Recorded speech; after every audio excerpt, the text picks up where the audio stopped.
This conference will now be recorded.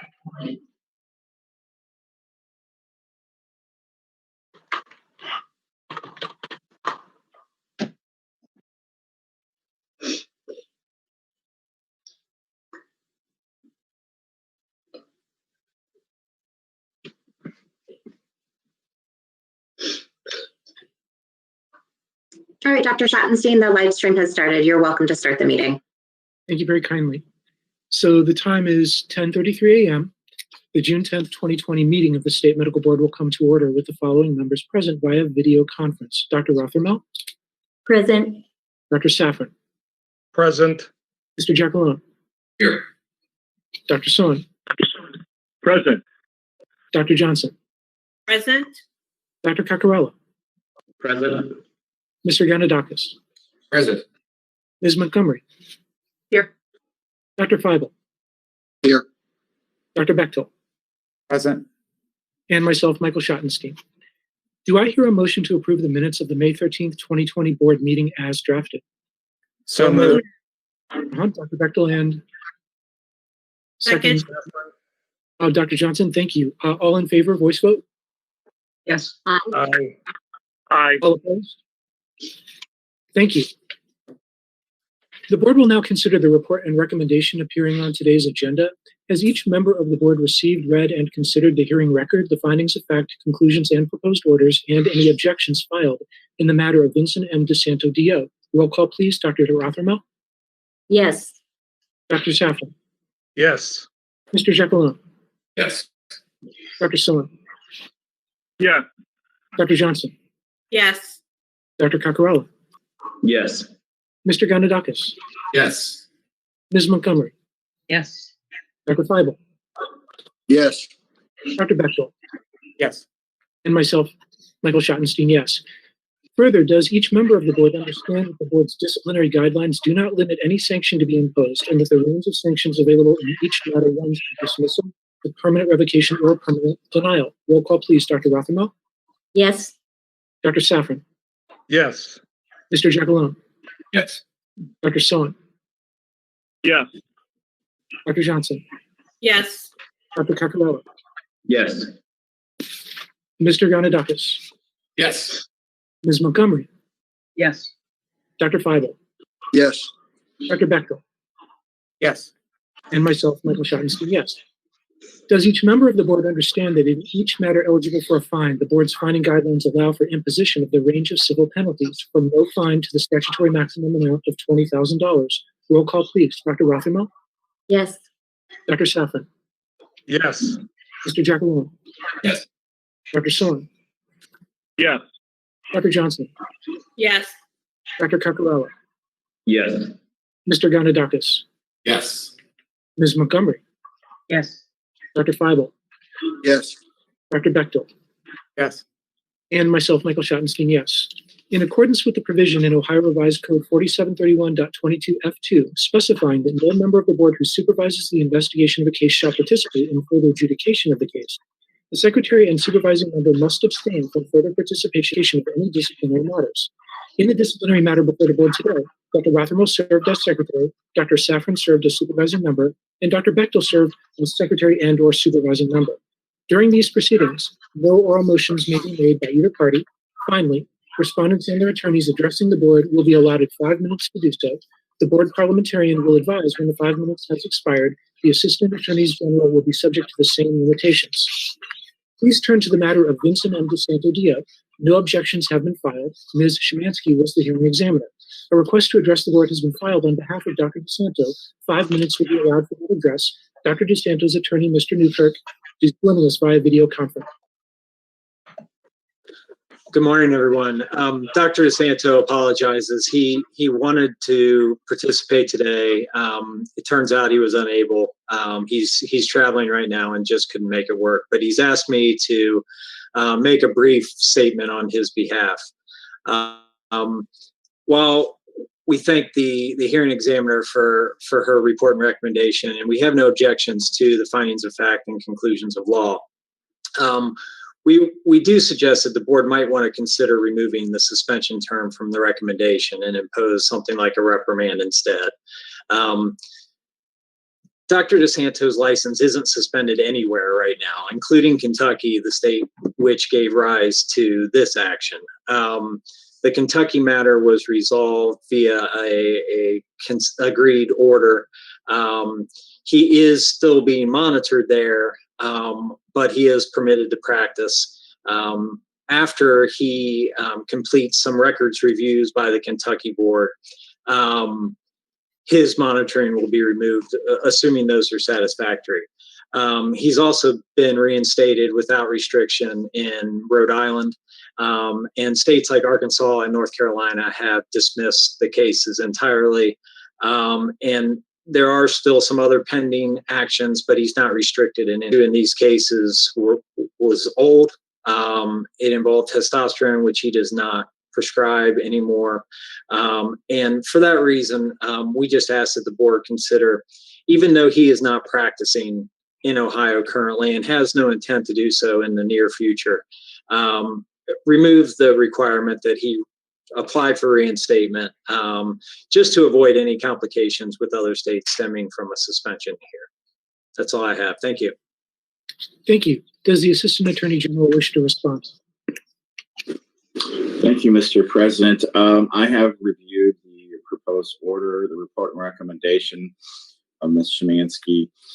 I believe it is appropriate how it is drafted, and I would support it be adopted by the board. Thank you. Thank you so much. Is there a motion to approve and confirm the proposed findings of fact, conclusions, and order in the matter of Dr. DeSanto? So moved, Dr. Caparella. Dr. Carrell, thank you. And Second, Dr. Johnson. Dr. Johnson, thanks very kindly. I will now entertain discussion concerning the matter of Dr. DeSanto. Is there any discussion?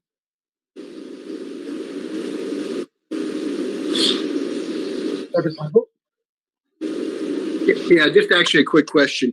Assuming this is taken up as drafted, does he have to come back before us to be reinstated, or assuming all the parameters are met, he is automatically reinstated? I don't think it's automatic. I think he has to apply, but I don't think he has to come back before us. Okay.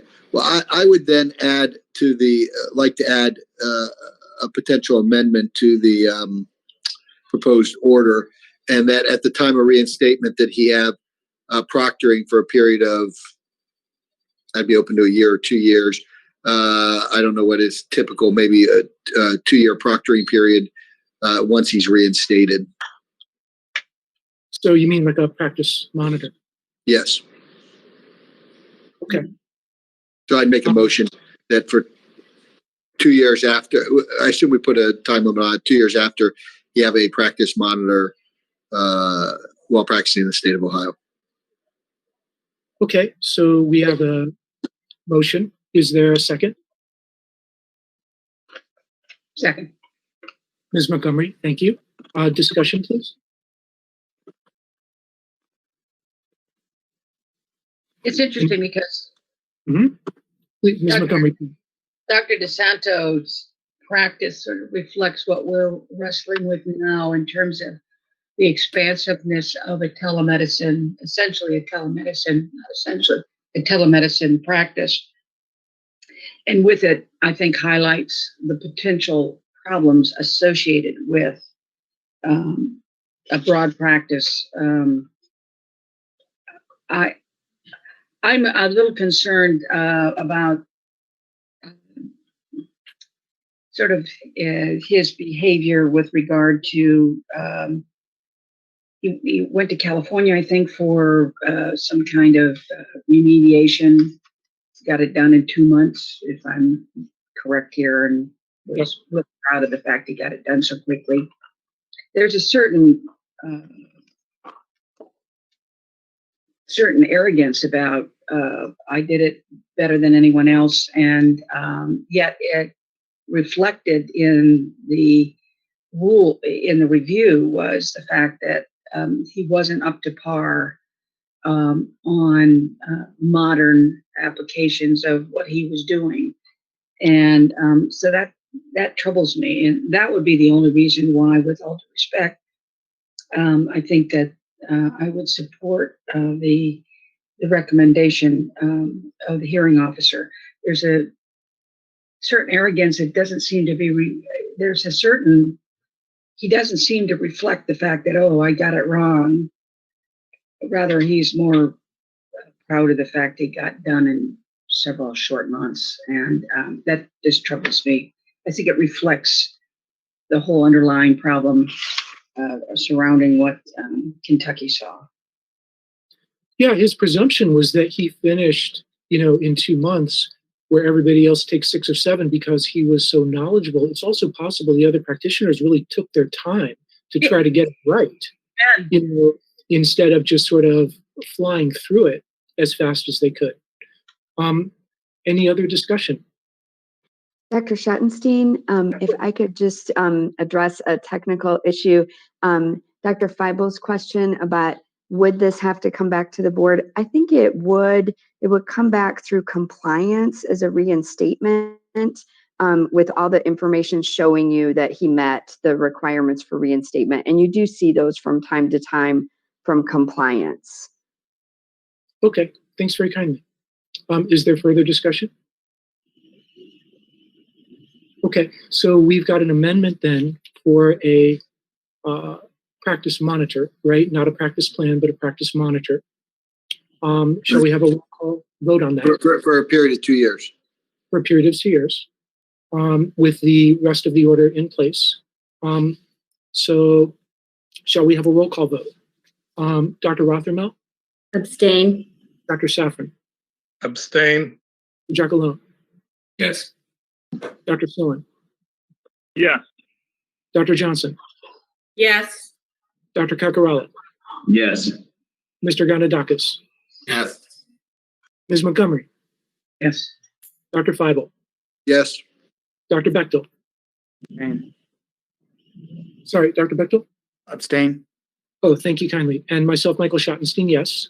Do I hear a motion to approve and confirm the proposed findings of fact, conclusions, and order as amended in the matter of Dr. DeSanto? So moved.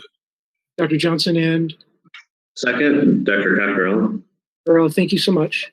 Before voting on the motion to approve and confirm as amended, is there any further discussion? Okay, roll call, please. Dr. Rothermel? Abstain. Dr. Safran? Abstain. Mr. Jackalone? Yes. Dr. Sloan? Yes. Dr. Johnson? Yes.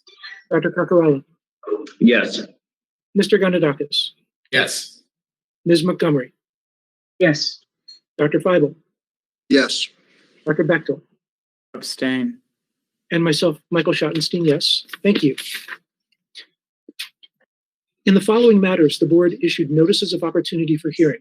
No timely requests for hearing were received. The matters were reviewed by a hearing examiner who prepared proposed findings and proposed orders, and they are now before the board for final disposition. These matters are disciplinary in nature, and therefore the secretary and supervising member cannot vote. In these matters, Dr. Rothermel served as secretary and Dr. Safran served as supervising member. In addition, Dr. Bechtel served as secretary and/or supervising member in the matter of Dr. Ritchie. Please turn to the matter of George Robert Butler, MD. Do I hear a motion to find that the allegations as set forth in the June 12, 2019 Notice of Summary Suspension and Opportunity for Hearing in the matter of Dr. Butler have been proven to be true by preponderance of the evidence, and to adopt Ms. Lee's proposed findings and proposed order? So moved. Dr. Johnson. Dr. Johnson, thank you, Ann. Second, Dr. Cockrell. Thank you so much. I will now entertain discussion concerning the matter of Dr. Butler. Is there any discussion? Okay, hearing none, may I have a roll call vote, please, to approve and confirm the proposed findings of fact, conclusions, and order as presented in the matter of Dr. Butler? Dr. Rothermel? Abstain. Dr. Safran? Abstain. Mr. Jackalone? Yes. Dr. Sullen? Yes. Dr. Johnson? Yes. Dr. Caparella? Yes. Mr. Gondadakis? Yes. Ms. Montgomery? Yes. Dr. Feibel? Yes. Dr. Bechtel? Yes. Myself, Michael Schottenstein, yes. Thank you. Please turn to the matter of William Ritchie, D.O. Do I hear a motion to find that the allegations as set forth in the March 13th, 2019 Notice of Opportunity for Hearing in the matter of Dr. Ritchie have been proven to be true by preponderance of the evidence, and to adopt Ms. Lee's proposed findings and proposed order. Motion, please. So moved, Dr. Johnson. Johnson, thank you. And Jackaloni. Jackalone, thank you so much. I will now entertain discussion concerning the matter of Dr. Ritchie. Is there any discussion? Mr. Jackalone. I think this one's a bit of a no-brainer. I mean, permanent revocation is appropriate. This individual's prescribing practices are egregious, to say the least. I mean, he has patients that have been identified to him as having problems, yet he continues to overprescribe. I mean, there's actually even a situation here with patient DK. He's prescribed Percocet, Valium, and Soma, which, according to the DA, is considered the holy trinity of abuse. I mean, the reality is, how do you miss that? And the fact that this patient in particular has been incarcerated before, but he even failed to ask why, which you kind of wonder, again, not that that should be a hallmark, but he has a history of not asking or, tactfully avoiding, whichever way you want to put it, his patients, especially when the pharmacy's calling and everything else. I think this is someone that should not have a prescribing or let alone a license in Ohio, given the damage he's done to his patients. That's it. Thank you. Thank you, Mr. Jackalone. Is there further discussion? Dr. Swain.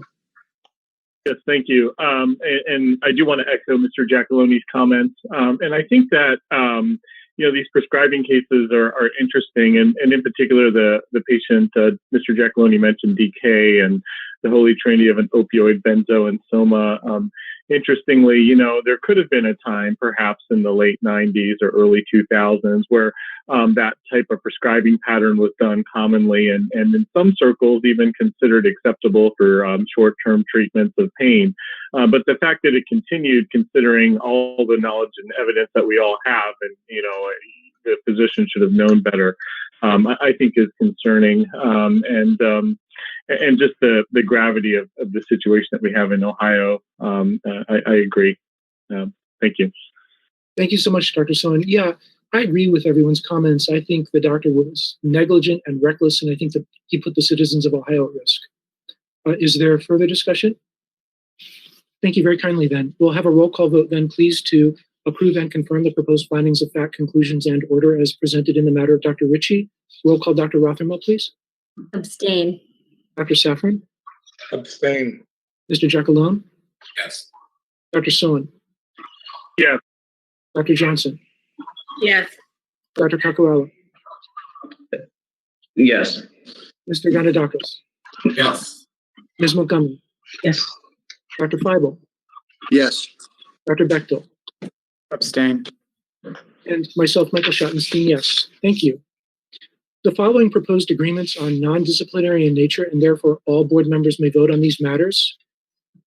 Do I hear a motion to ratify the proposed non-disciplinary withdrawal of application and dismissal of pending non-disciplinary denial with Dr. Abdul? Dr. Bechtel, so moved. Dr. Bechtel, thank you. And Dr. Johnson. Dr. Johnson, thank you so much. Roll call, please. Dr. Rothermel? Yes. Dr. Safran? Yes. Mr. Jackalone? Yes. Dr. Sohn? Yes. Dr. Johnson? Yes. Dr. Kakarala? Yes. Mr. Ganadakis? Yes. Ms. Montgomery? Yes. Dr. Feibel? Yes. Dr. Bechtel? Yes. And myself, Michael Schottenstein, yes. Do I hear a motion to ratify the proposed non-disciplinary voluntary surrender of license to practice as a respiratory care professional with Ms. Alakrawi? So moved. So moved. Dr. Caparella. Dr. Cacarella, thank you. And who else? Dr. Safran. Dr. Safran, thank you kindly. Before I do a roll call on this one, I actually was wondering if there's anything else we can know about this case, right? So there apparently had been an error that caused the license to be erroneously issued. Is there anything else we're allowed to know about how that transpired?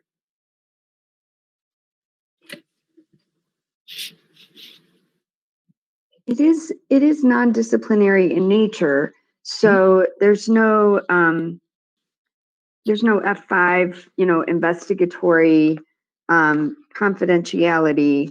I'm looking here.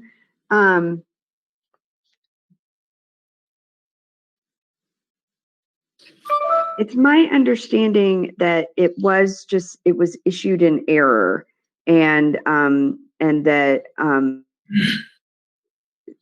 she did not meet the requirements, and an error was made with licensure staff. I don't have more details than that. You know, we can't get those for you if you would like them. I kind of, because, and knock on wood, I'm not certainly pointing a finger, but just would like to know, right? Because that, it concerns me a bit, right? If somebody gets a license erroneously, I mean, I'd sort of like to know the nature of that concern. And then the other thing I was wondering about is the licensee was kind enough to agree to the voluntary surrender. What would transpire if the licensee was not agreeable? Right. I'm getting some information from our licensure staff that the license was issued prematurely and erroneously. The applicant was given an opportunity to meet the necessary requirements, but failed to do so. So I think, that is the approach we would take in an eligibility situation. We have seen that happen before. I think there was a case a few years ago where someone was issued a license and did not meet the residency requirement. That was a physician, and we actually did cite that physician in a non-disciplinary site and entered into a settlement. I remember. So the additional information I have here for this particular one is that she passed the CRT, which is one of the exams for respiratory care, but not the RRT, which is the one that we require in our rule. And she was not working during the time that she held the license. Okay, you're very kind to take your time to explain. Thank you so much. Any other discussion on that before we take a roll call? Okay, roll call then, please. Dr. Rothermel? Yes. Dr. Safran? Yes. Mr. Giacalone? Yes. Dr. Sohn? Yes. Dr. Johnson? Yes. Dr. Caccarello? Yes. Mr. Ganadakis? Yes. Ms. Montgomery? Yes. Dr. Feibel? Yes. Dr. Bechtel? Yes. And myself, Michael Schottenstein, yes. Do I hear a motion to ratify the proposed non-disciplinary withdrawal of application and dismissal of pending non-disciplinary denial with Dr. Aslow? Motion, please. Dr. Bechtel, so moved. Thank you. And Second. Dr. Safran, thanks very much. Roll call, please. Dr. Rothermel? Yes. Dr. Safran? Yes. Mr. Giacalone? Yes. Dr. Sohn? Yes. Dr. Johnson? Yes. Dr. Caccarello? Yes. Mr. Ganadakis? Yes. Ms. Montgomery? Yes. Dr. Feibel? Yes. Dr. Bechtel? Yes. And myself, Michael Schottenstein, yes. Do I hear a motion to ratify the proposed non-disciplinary surrender of certificate to recommend medical marijuana with Dr. Didich? Motion, please. Dr. Johnson, so moved.